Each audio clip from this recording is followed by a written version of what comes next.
Bienvenidos, mi nombre es Denis Miranda, soy licenciado en enfermería, residente en informática en salud en el Hospital Italiano de Buenos Aires y a continuación vamos a dar inicio al track de Sistema de Soporte a la Decisión Clínica, CDS por sus siglas en inglés, e Inteligencia Artificial.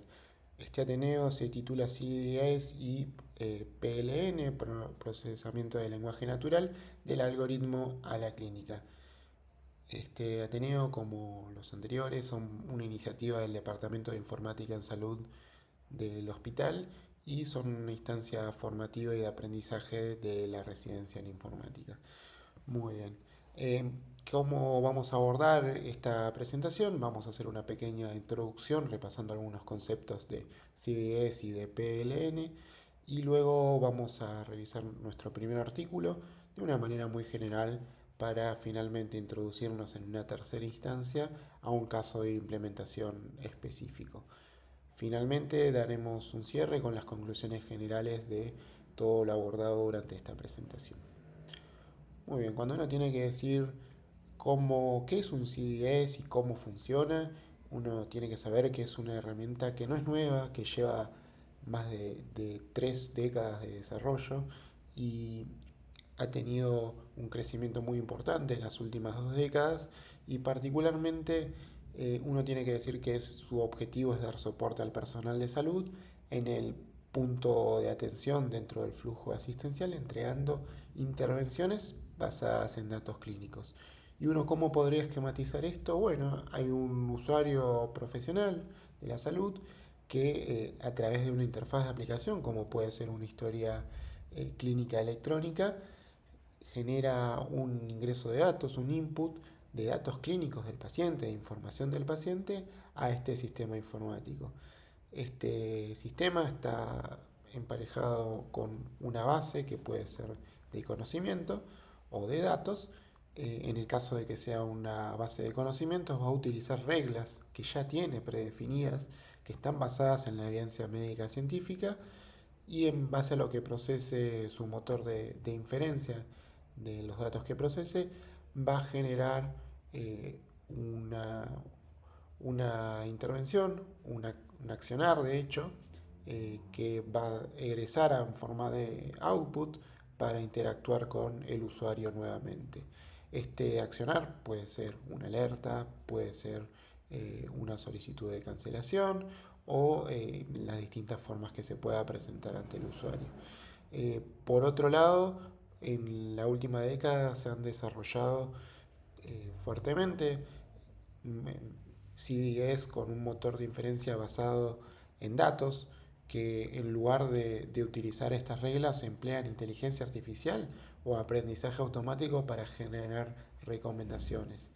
Eh, y como se ve en el gráfico, hace analogía a una caja negra, porque no se conoce cómo llega a efectuar estas recomendaciones, estas intervenciones, lo que genera cierto grado de desconfianza en la mayoría de los usuarios, porque no tienen la confianza en que lo que está aportando tuvo un desarrollo y un seguimiento o pensamiento algorítmico comprobable. Eh, no obstante, las CDS basadas en IA ofrecen ventajas significativas con respecto a las CDS basadas en reglas. Por ejemplo, la capacidad predictiva que ofrecen al incorporar datos de forma dinámica y no basarse en condiciones estáticas, pueden incorporar información sobre el futuro y alertar de esta manera a los profesionales. Por otro lado, su mantenimiento es, no conlleva la dificultad que llevan las ideas basadas en reglas de tener que actualizarlas conforme avanza el conocimiento médico. El mantenimiento de estas ideas basadas en IA es muchísimo más dinámico, ya que los modelos de aprendizaje suelen crecer de forma eh, incremental. Y después la adaptabilidad y flexibilidad que ofrecen a diferentes entornos clínicos, que es una ventaja muy importante con respecto a las reglas estáticas con condicionantes muy particulares. Y puntualmente, bueno, conocemos que hay dominios de IA que están abocados a nuclear herramientas que procesan determinado tipo de datos. Acá vemos una lista de los datos más comunes que procesan estos dominios. Y las IES basadas en IA utilizan el procesamiento del lenguaje natural para procesar este texto natural a través de diferentes técnicas como modelos de redes neuronales, árboles de decisión y a partir del texto generar información que le sea útil al usuario, ¿no? A través de técnicas estadísticas muy avanzadas. Y en base a esto vamos a hacer foco en los artículos que elegimos, particularmente en este primer artículo publicado por un grupo español en la revista de Journal of Medical Internet Research en el año 2024, titulado CDS, herramientas de soporte clínico y procesamiento del lenguaje natural en medicina.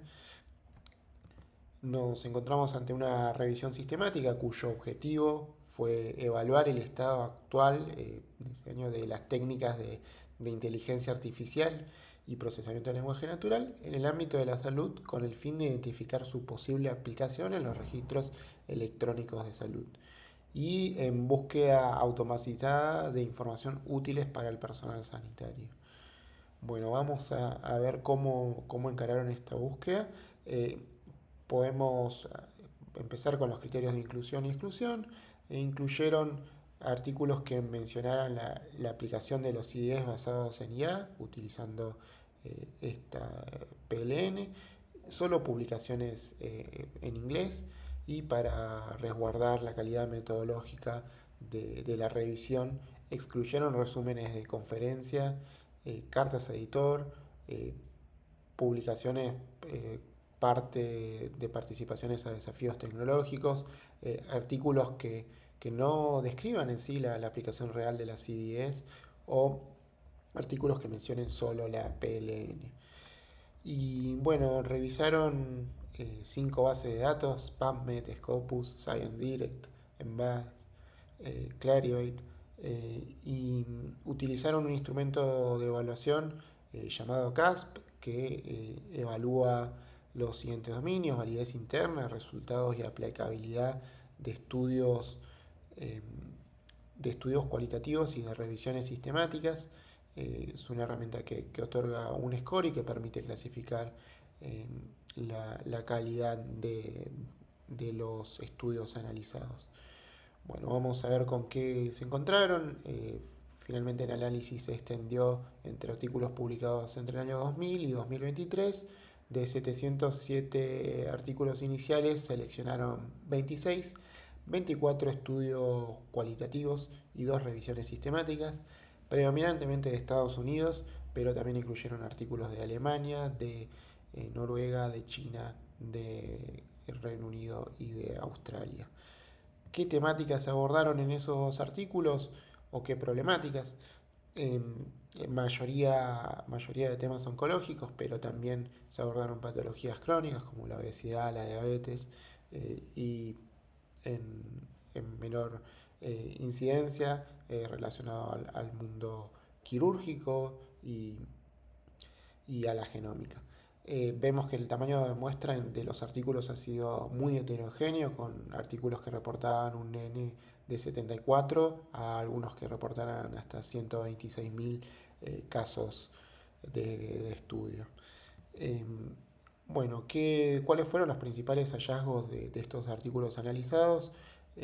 Revisaron, bueno, qué fuente de recolección de datos utilizaron. 21 estudios utilizaron exclusivamente la PLN. Otros 18 estudios utilizaron tan solo la historia clínica electrónica y 8 estudios utilizaron datos clínicos que no estuvieran necesariamente integrados a la historia clínica electrónica.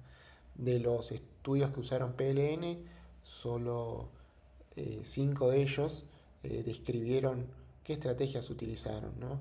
Y damos con eso que 5 utilizaron Apache CTAKES, que es un algorítmico específico del área de salud que analiza texto clínico y lo puede extraer y convertir a conocimiento, ¿no? Em, y en cuanto a la integración, bueno, 16 artículos presentaron algoritmos desarrollados standalone y 9 artículos mostraron resultados integrados de estas herramientas en tiempo real dentro de la historia clínica, ¿no? Acá destacar que, bueno, al ser, al haber sido muchos de esos estudios publicados hace ya más de 10 años, la característica de standalone eh, era mucho más preponderante hace una década atrás. Hoy por hoy la mayoría de las herramientas de CDS que incorporan ya están integradas, ¿no? A la historia clínica. En cuanto a la evaluación de la calidad de estudios, acá vemos el instrumento que utilizaron, el CASP. Este específicamente es el de estudios cualitativos y usaron una versión adaptada también para la revisión sistemática. Dentro de los estudios analizados, obtuvieron un puntaje de 8.5 que califica para una buena calidad metodológica. eh, y el punto con menor score reportado fue el punto 6 de si se consideraron aspectos éticos, que aborda principalmente si hubo una comunicación a los usuarios de los datos que se estaban implementando en la investigación, si se le comentó que se estaban utilizando sus datos. Y eso en la gran mayoría de los estudios no ocurrió. Em, por otro lado, ya pasando a lo que a los autores eh, llevaron a la discusión y finalmente concluyeron, bueno, recordar que el análisis de artículos se extendió en más de 10 años, fue una revisión extensiva, por lo que acá vemos que remarcan que el desafío que supone las historias clínicas no estructuradas depende de las técnicas de PLN. Efectivamente, hoy las técnicas de PLN permiten abordar con mucha mayor solidez las historias clínicas no estructuradas que lo que eran en el pasado, y principalmente por el hecho de no estar asociadas en el pasado a ontologías médicas, o ser mucho más difícil a partir del texto generar ontologías médicas. Hoy eso con los desarrollos de las herramientas ha sido mitigado. Por otro lado, la eficiencia de la herramienta para extraer lenguaje es fundamental, y en esto también tocamos el mismo tema. Las últimas herramientas que tocaron, como CTakes, no, en sus últimas versiones traen correcciones para lo que son estos análisis semánticos que tienen que hacer, por ejemplo, de el comprender la negatividad en una condición, que el paciente no tiene tal enfermedad. Eh, en un principio era muy difícil para estas herramientas interpretar esa circunstancia negativa. Hoy eso ya ha sido mitigado. Proponen los autores el uso de motores de inferencia mixtos, que puede llegar a ser beneficioso porque aporta la precisión que tienen las CDS basadas en reglas, sumándole la flexibilidad que puede tener una CDS basada en IA. Eh, y bueno, acá refuerzan que lo necesario que son las ontologías médicas para que la extracción de datos pueda ser óptima, para que esa codificación pueda ser dinámica y se puedan incorporar al modelo de aprendizaje de forma óptima. Y por otro lado, remarcan que ninguno de los estudios consultó fuentes externas a la historia clínica para obtener mejores resultados, es decir, como forma de consulta o de feedback, por ejemplo, bases de datos de evidencia científica. Y por otro lado, bueno, eh, remarcan también que uno solo de los artículos hizo un desarrollo completo de lo que fue la implementación y propuso un análisis post implementación de la efectividad de la herramienta. Por otro lado, en aspectos de ciberseguridad y ética, lo mencionan los autores como una faltante y como algo a considerar en las futuras investigaciones. Bueno, particularmente a raíz de esta revisión sistemática, seleccionamos el caso que los autores mencionaban que eh, llevaron a cabo una implementación y que propusieron un análisis posterior a la misma. Este es ese caso, es el segundo artículo que traemos a discusión, titulado Implementación en tiempo real de procesamiento del lenguaje natural y aprendizaje profundo para el apoyo a la toma de decisiones clínicas en la historia clínica. Es un desarrollo de una herramienta de detección del uso indebido de opioides en adultos internados. Eh, fue desarrollado este trabajo por un grupo de investigación de la Universidad de Wisconsin en el norte de Estados Unidos, publicado en el año 2023 en Journal of Medical Internet Research. ¿Cuál fue el objetivo? Bueno, detallar un circuito operativo a nivel hospitalario para implementar una herramienta de soporte a la decisión clínica en tiempo real, basada en el procesamiento del lenguaje natural, y luego de eso describir un protocolo de implementación con un diseño centrado en el usuario. El tipo de estudio es de implementación, eh, pero mencionamos que también incorpora eh, métodos de análisis cuantitativos y cualitativos, y de hecho propone un protocolo que tiene un marco cuasi experimental. ¿Cuál es la problemática? Eh, en Estados Unidos en el año 2022, que fue el año en que se empezó a elaborar este proyecto, o tomó más fuerza este proyecto, 224 personas morían por sobredosis diariamente, ¿no? Y siendo la segunda causa de readmisión de pacientes por motivos no programados. Esto sumado a que en ese momento el hospital no tenía una herramienta sistemática para el screening de los pacientes con conductas riesgosas o probabilidad de, de sufrir de una sobredosis. O, y en ese momento, al no tener una herramienta de cribado sistemático, dependían exclusivamente de formularios y cuestionarios autorreportados por diferentes pacientes que luego eran analizados por un grupo y eventualmente se los derivaba al especialista en adicciones. Eso habían intentado en su momento incorporar alguna herramienta que pudiese generar una acidez basada en, por ejemplo, el análisis de la orina, pero encontraron demasiadas inconsistencias. Y bueno, el entorno de qué es lo que pensaron y cómo se empezó a esbozar esta herramienta en el Hospital Universitario de Wisconsin, decidieron eh, empezar a trabajar con las evoluciones de pacientes adultos internados, las evoluciones de las primeras 24 horas de su llegada a la guardia. ¿Y por qué? Porque el 90% de las aperturas eh, mencionaban el consumo de sustancias, eventualmente si fuera problemático, era algo que se mencionaba.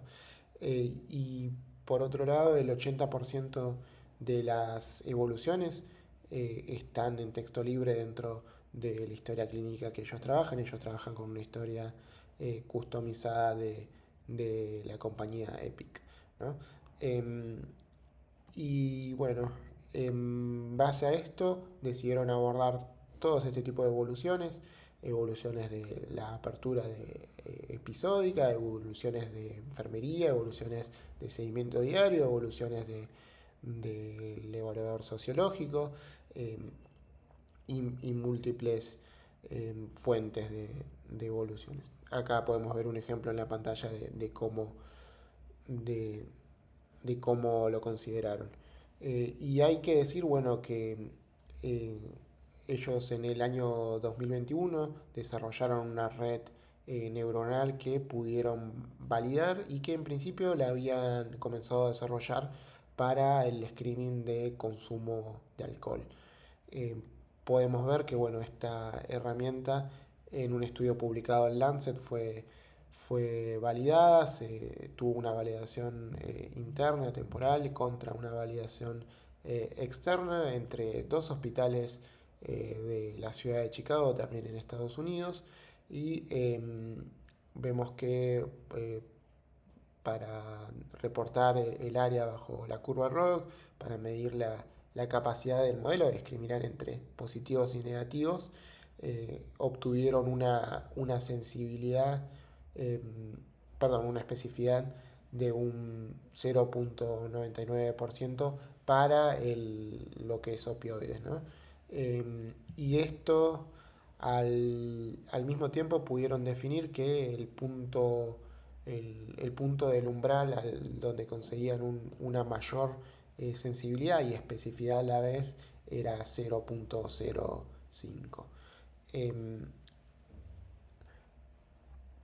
por otro lado, para, para garantizar que hubiera una equidad en el modelo y para gestionar todos los posibles sesgos que pueden haber hacia una población vulnerable que pueda llegar a ser más estigmatizada que otra o asociada incorrectamente a, a padecer de un consumo indebido de estas sustancias. Se hizo esta evaluación de sesgos donde se analizaron la incidencia de falsos positivos y falsos negativos en población afroamericana y población hispánica puntualmente, es donde intentaron mitigar todos estos posibles sesgos.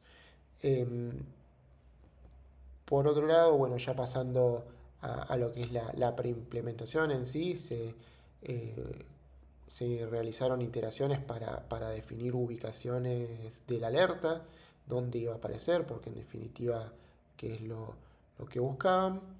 El, Se desarrolló un piloto de 3 meses con clínicos y especialistas en adicciones. Se realizó entrevistas exploratorias. Y por última instancia, que bueno, ahora vamos a contar en las siguientes diapositivas, la arquitectura y qué es lo que buscaba en sí esta herramienta, pero se desarrolló un test silencioso con 100 episodios de internación de pacientes adultos de 2021, obteniendo una sensibilidad del 93% y una especificidad del 92%. Cifras muy promisorias. Y lo que hay que ver que el test silencioso es en sí una herramienta para hacer funcionar este CDS en un segundo plano, sin modificar, sin disparar, digamos, la alerta a los profesionales clínicos, pero registrando todos los datos como si esto sí se hubiera hecho.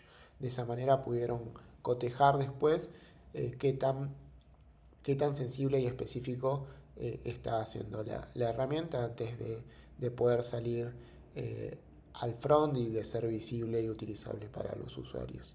Eh, en cuanto a la arquitectura y el flujo, bueno, un poco lo que comentábamos antes, la utilización de Epic donde se guardaban las evoluciones. Una vez que esas evoluciones se guardaban, había un llamado de un servicio de Epic, una API, Cloverleaf, que tomaba esas notas usando un estándar, HL7 en su versión 2, y que esas notas las enviaba como mensajes a una máquina virtual en una nube de Microsoft Azure. Em, una vez que llegaban a esa nube, se esperaba que los mensajes fueran procesados y la plataforma de Azure con su aplicativo de Azure Databricks les permitía escalar los datos de una forma mucho más rápida. Ahí también tenían alojado la herramienta MLflow para controlar cómo se iba modelando la IA. Particularmente ya yendo para la IA y en este tercer elemento, ¿no? Procesaban a través del lenguaje natural con la herramienta Citex que habíamos mencionado en el artículo anterior, extrayendo términos y traduciéndolo a códigos, particularmente a lo que se conocen como quiz, estos códigos de identificación única, que eso mapeaba contra un diccionario médico del metatesauro de UMLS. Em, y a cada quiz que se iba generando le asociaba en todo momento un ID de paciente y un ID de episodio. Y acá podemos ver cómo está estructurada esta herramienta, simplemente a modo gráfico de cómo es que va extrayendo la información, se segmenta el texto, luego se hace una tokenización, una normalización léxica, que esta es la gran mejora que propone CTAKES, y después bueno, una clasificación gramatical, un reconocimiento de la entidad y finalmente una normalización semántica, que es esta posibilidad de generar códigos que sean eh, entidades y factibles de mapearse contra otros vocabularios. Eh, y bueno, esta salida de estos quiz se convertían en vectores, en números, que es como trabajan las redes neuronales. Eh, y en este modelo, el modelo que mencionábamos antes, que ya había sido validado, se detectaba si el puntaje superaba el umbral de 0.05 que habíamos visto antes, se mostraba una alerta recomendando al profesional contactar al equipo de adicciones del hospital. ¿Y en qué momento? Bueno, cada vez que entrara al ID del paciente o a un episodio del paciente, le aparecía este cartel que bueno, después sufrió varias iteraciones, pero así es como inicialmente se pensó.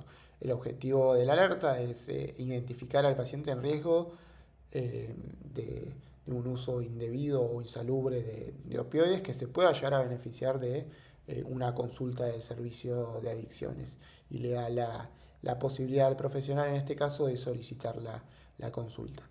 En cuanto a seguridad, hay que decir que utilizaron como estrategia el Zero Trust, de que nadie tenga acceso por defecto y muy restrictivos en eso. Y por otro lado, un punto de ventaja es que se usaban tokens seguros y restricciones de IP entre las conexiones de Epic, de su historia clínica, y la nube donde se almacenaba toda la información.